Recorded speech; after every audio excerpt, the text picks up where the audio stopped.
When we last left Sanders and his men, they had just raided the Lenoir station. Now they will move onward towards Knoxville, Tennessee. What cities will be raided next? And will their escape back into Kentucky be an easy one? Come along with us as we walk through the remainder of the raids that Sanders' men would take against the Confederate forces entrenched in East Tennessee. All aboard the Kentucky-Tennessee Living Time Machine. Please fasten your seatbelts and keep your arms and legs inside of the vehicle at all times. But to get going, we need your help. We still need to fire up that time machine to transport us. Please help us by clicking on the like, subscribe, and bell notification buttons down below. Not only does this fire up the time machine, but it convinces the YouTube algorithm that we need a bigger time machine to reach more people who love history as much as you do. Now, back to our story. The third raid, Knoxville. Buckner had left 1,000 Confederate troops behind to defend the city of Knoxville, Tennessee. They were commanded by Colonel Robert C. Trigg, who was over the 6th Florida, 7th Florida, and the 57th Virginia Infantry Regiments. These troops were joined by the 200 private citizens and other soldiers who were not fit for active duty. There were 6 6-pounder field guns that were placed on McGee's Hill, Summit Hill, and Temperance Hill, outside of the city limits by Trigg. These guns were supported by infantry units. On June 19, 1863, Colonel William Sanders and his men had just finished the raid on Lenoir Station. By 7 p.m., they had moved just 8 miles west of Knoxville when their first skirmish happened. There were some Confederate pickets set up. Sanders' men were able to drive the pickets to within a mile of the city. Sanders then split up his men, leaving a portion of the 1st Kentucky Cavalry behind to watch the west side of the city.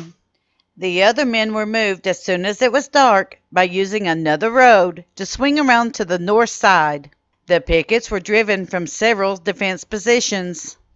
The railroad was torn apart so that no reinforcements could be sent to the bridges that sat above the city. According to several sources, Dr. James Harvey Baker was intent on helping to join this defense, so he was armed with a rifle and a pistol. The Union soldiers believed that Dr. Baker was a Confederate soldier and then chased him into his house, where he was fatally wounded.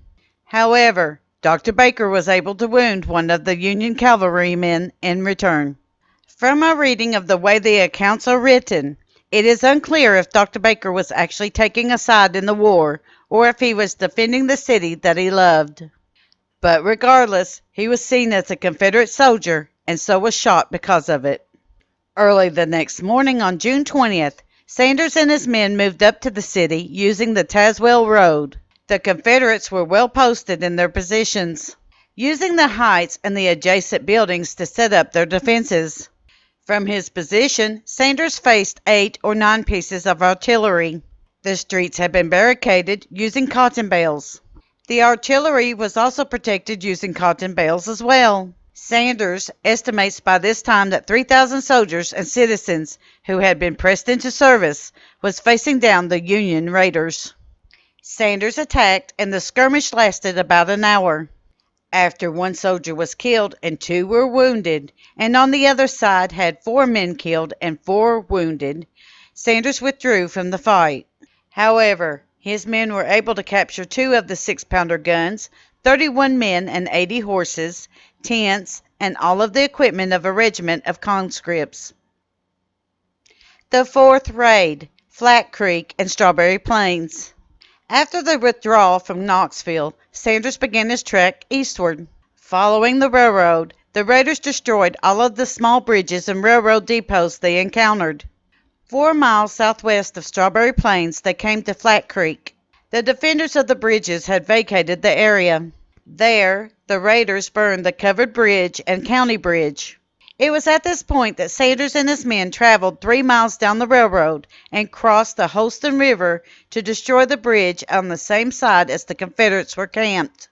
As Sanders was approaching Strawberry Plains, the raiders were spotted, and the Confederate forces opened fire with their 4 pieces of artillery. Sanders had his infantry to dismount. He ordered Major Moore and the 44th Ohio up the river for his attack. Sanders then ordered Colonel Byrd and Major Dow to get in the Confederate rear to attempt to cut off the bridge guard's retreat. The two forces collided and skirmished for an hour. The Confederates had a locomotive that had a full head of steam and was waiting, and the retreating army boarded and left the area. They left in such a hurry that they left behind 2 officers and 137 enlisted men who surrendered to the raiders. Also captured were a vast amount of stores, ammunition, and provisions.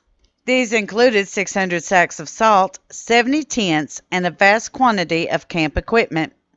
Sanders and his men remained overnight at Strawberry Plains, and while they were there, they destroyed a 2,100-foot bridge and a 1,600-foot long bridge that was supported by 11 piers. The trestle work to this bridge was also destroyed. The 5th Raid, Mossy Creek. During the dawn hours of June 21st, Sanders and his men moved east to Mossy Creek near Jefferson City, Tennessee. The raiders were able to capture 120 men who were guarding the bridge there. They then destroyed the Mossy Creek Bridge, which was 300 feet long, and destroyed several railroad cars and their contents. Inside of the cars included several hundred barrels of saltpeter, 200 barrels of sugar, and other supplies. They also destroyed the road at all convenient points and destroyed the nearby saltpeter factory and the machinery of a nearby gun factory. Understanding that his troops were now a target for the Confederate forces in the area, Sanders made a break for Rogers Gap on the Cumberland Mountain. Passing through the gaps of the Cumberland Mountains, Sanders was able to cross the Holston Valley at a ford located at Hayworth's Bend. The troops then headed for Powder Springs Gap in Clinch Mountain. Unexpectedly, the Union raiders found themselves in a trap. There was a Confederate force in front of them and a Confederate force that was coming up from the rear. There was a skirmish on the rear guard. However, Sanders used the country roads to evade these forces and was able to pass through the gap without resistance or loss to his forces. When approaching Rogers Gap, the troops were within a mile and a half of the gap when it was discovered that the trees had been felled and were obstructing the road. This was guarded by artillery and infantry. All gaps at this point were now guarded in this manner. Sanders destroyed his artillery equipment to make the escape easier. Destroyed was the artillery guns, 2 pieces of artillery that they had taken with them, and 3 pieces of captured artillery, cartridges, harness, and ammunition before leaving them, and moved by the wooded path to the Smith's Gap, which was 3 miles away. There was now a large force of Confederates to the front and rear of Sanders, and by using the wooded paths he was able to avoid capture. Sanders was met at Smith's Gap by a regiment of Confederate cavalry. Sanders' men were able to drive them from the gap. The road over this gap was very rough, and the Union forces were split apart because the gap was reached after nightfall, and some of the troops took the wrong road. However, these troops were able to once again join with Sanders once they crossed into Kentucky. Return of Sanders to Kentucky. Many horses had to be left behind because they gave out. Even though several hundred horses were captured in the raids, there was not enough horses to go around to all of the mounted men. Sanders and his men were able to reach Boston, Kentucky on June 24, 1863. The total losses for the raids was 2 men killed, 4 men wounded, and 13 men missing. There were a total of 461 men who were captured and pardoned by Sanders and his men. Sanders was able to give Burnside valuable information about the area and how many potential troops that there would have to be dealt with. The Confederate forces was larger than expected, and the reasons for the Loudon Bridge not being taken and destroyed was given to Burnside. Also of note, Sanders and his men were able to capture a total of 10 pieces of artillery, but the other 7 were reported as being destroyed rather than taken with them. In July 1863, Sanders and his men would pursue Morgan's raiders. He was appointed to the rank of Chief of the Cavalry Corps of the Department of the Ohio in September 1863. Sanders' death. Sanders would move his troops to Knoxville, Tennessee, and arrived on September 3, 1863. There, he was appointed to the rank of Brigadier General on October 18, 1863. This rank was not official, as it had not been confirmed by the Senate of the United States. From November 3, 1863 to November 18, 1863, he commanded the brigade of the 23rd Corps and then the 1st Division of the Cavalry Corps of the Army of the Ohio in the Knoxville campaign. On November 18, 1863, Sanders was fighting on the Kingston Road, 1 mile from the Confederate defenses at Knoxville, when a shot rang out from a sharpshooter, who it is believed has set up his nest in the tower of the Bleak House. This sharpshooter was from the forces under the command of Colonel Edward Porter Alexander, who was a classmate and roommate of Sanders at West Point. The shot landed in the side of Sanders, mortally wounding him. Sanders was transported to Lenoir House and stayed in the bridal suite until his death the next day. At first, his body was laid to rest under the cover of darkness at the cemetery of the Second Presbyterian Church.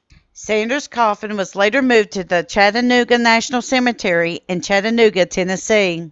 Even though he was a bachelor at the time of his death, he was dating a Knoxville native, Sue Boyd.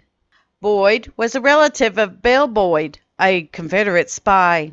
Even though Boyd was a relative to the Confederate spy, it is widely believed that she never betrayed his confidence in her.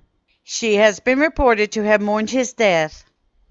The Union fortification named Fort Loudon was renamed in his memory to Fort Sanders. 10 days after his death, the Battle of Fort Sanders took place, which was part of the Knoxville campaign. Thank you. We at Kentucky Tennessee Living would like to thank you for watching our video series on the Appalachian Civil War battles. Don't forget to hit that like button, as the more likes we receive, the more likely YouTube is to suggest our videos to other viewers.